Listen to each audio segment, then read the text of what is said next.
दोस्तों, बहुत कम लोग जानते हैं कि लंका का राजा रावण जो था वो बहुत ही शक्तिशाली राक्षस होने के साथ साथ एक महान शिव भक्त था। क्या आप जानते हैं कि रावण और शिव जी की पहली मुलाकात कब हुई? अगर नहीं जानते हैं तो इस कहानी में मैं आपको बताऊंगी कि किस तरह से रावण और शिव जी की पहली मुलाकात हुई और शिव जी ने किस तरह रावण के अहंकार को नष्ट किया। रावण एक महान शिव भक्त था, लेकिन उसके अंदर अहंकार भरा था। शिव की विशेष पूजा करता था। एक दिन रावण ने सोचा कि क्यों ना शिव जी को अपनी लंका में लाया जाए।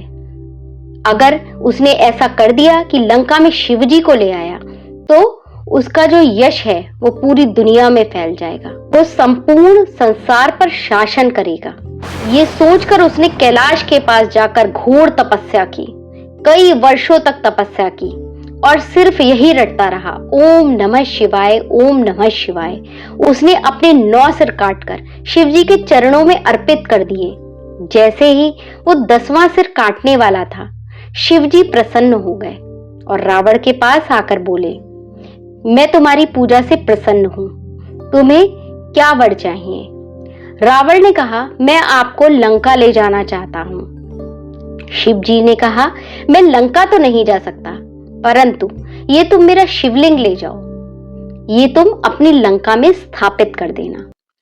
लेकिन एक बात का विशेष ध्यान रखना, ये शिवलिंग जो है वो कभी भी जमीन पर मत रखना। जहां भी तुम ये शिवलिंग रखोगे ये वहीं स्थापित हो जाएगा। रावण ऐसा कहकर वहां से चला गया, लंका की ओर चलने लगा। रास्ते में भगवान विष्णु ने उसकी परीक्षा लेने हेतु गणेश जी से आग्रह किया कि आप बाल रूप धरकर रावण के पास जाओ। कर्नाटक के समीप रावण को लघु शंका लगी तो उसने गणेश जी को, जो कि बालक के रूप में थे, देखा और कहा कि मैं अभी आता हूं, मेरा ये शिवलिंग पकड़ लो। गणेश जी ने उस शिवलिंग को वहीं पर रख दिया और चले गए वहां से। वापस जब रावण आया तो उसने बहुत प्रयास किया शिवलिंग को उठाने का, परंतु वो शिवलिंग वहीं पर नीचे धंस गया। क्रोधित होकर रावण ने शिवलिंग को दबाने की कोशिश की, जिससे वह शिवलिंग जमीन में ही धंस गया। वही मंदिर आज महाबलेश्वर के नाम से जाना जाता है।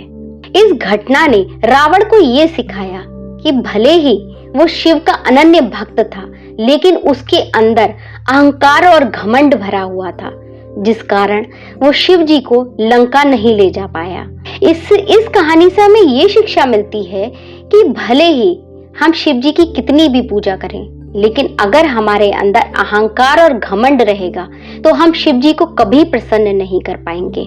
अगर आपको भी ये कहानी अच्छी लगी और इस तरह की आप कहानियां सुनना चाहते हैं तो मेरे चैनल को सब्सक्राइब करें, वीडियो को लाइक करें और कमेंट बॉक्स में ओम नमः शिवाय लिखना बिल्कुल भी ना भूलें।